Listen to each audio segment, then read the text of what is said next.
Welcome back, everyone. Trevor Dimmick has been on before. He's from Rocky Mountain Health and Wellness, talking about ADHD and dyslexia. But today we have a different story. This is Ryan. He's our guest that's here with us today, along with Trevor. Ryan suffered a severe motorcycle accident. Take us through that day.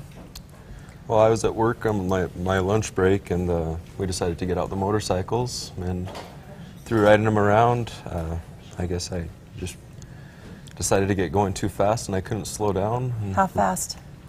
I wrecked at about 100 miles per hour with no helmet. No helmet, and it was winter? Late December. Late December, Yeah. Okay. No helmet, and then what happened? The next thing I remember, I woke up in the hospital a few months later, a little while later, you know. Yeah, and talk about your injuries, because this is the part that will bring Trevor into this. Well, I had a traumatic brain injury from it all, and you know, I didn't realize that I really had any problems when I had first gotten out, because I looked and, you know, I still saw me, you know, I was still me to me. Right. But then over time I realized that, you know, I was having big problems, like remembering the day before even, or remembering, you know, what I did with friends or what I had for breakfast. I could remember that I had breakfast, but... Yeah. Yeah. That must have been frightening. I mean, you were in the hospital essentially for 3 months, in a coma for how long? 3 weeks, I think. 3 weeks in a coma, severe head damage. And then go back to life. You had to relearn how to walk and talk, go back to life.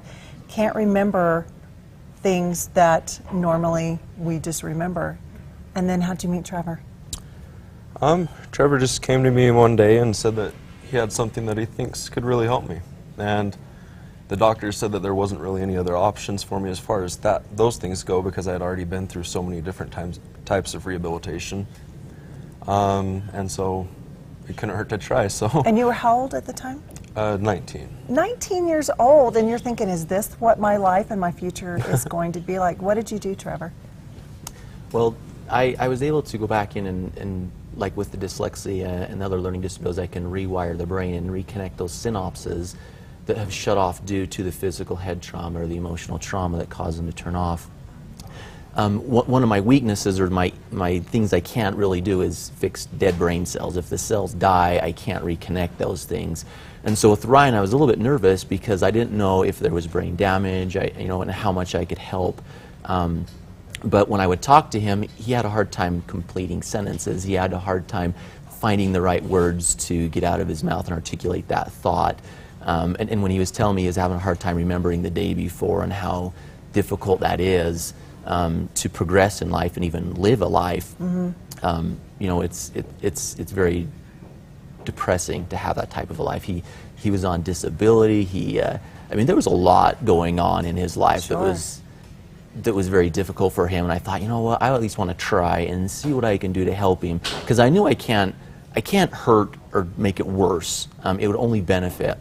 And come to find out that a lot of he lost a lot of brain function, not necessarily having brain damage, and where I was able to turn those synapses back on again and give him his life back. Who is it that decides between brain function, what you went through, and brain damage? I mean, how do you know?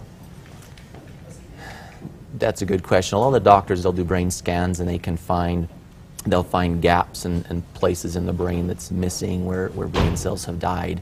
And that's where my limits come in. I'm not able to reconnect synapses that no longer exist. And, right.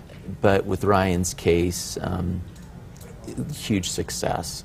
You know, he's got a full-time job now, and where before he couldn't work, and I mean Well, just the fact that you walk and you talk and I mean, you're functioning now as if you were before. Is that right?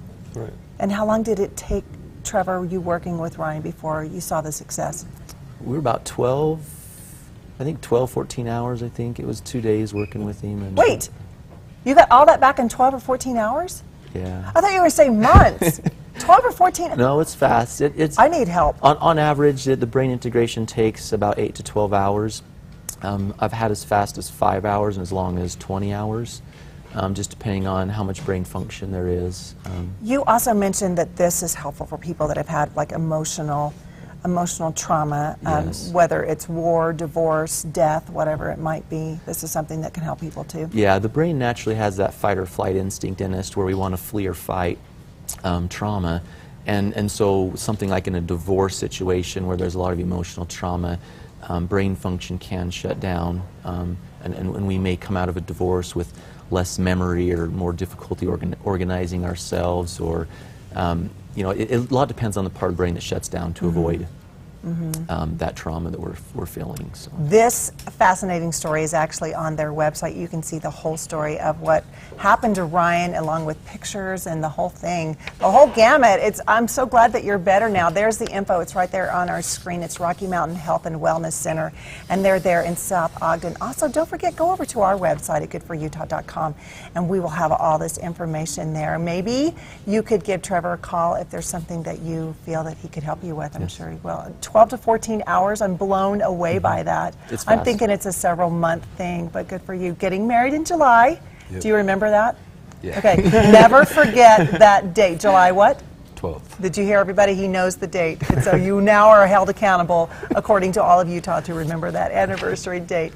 Congratulations and thank you, Thank Trevor, you. for coming. Okay, Glenn. All right, it sounds like he's doing better than most men that haven't had brain injuries with that, remembering his anniversary. Coming up next, it's the beauty debate no one agrees on. How often should you be washing your hair? Well, Jennifer Aniston has now joined the conversation.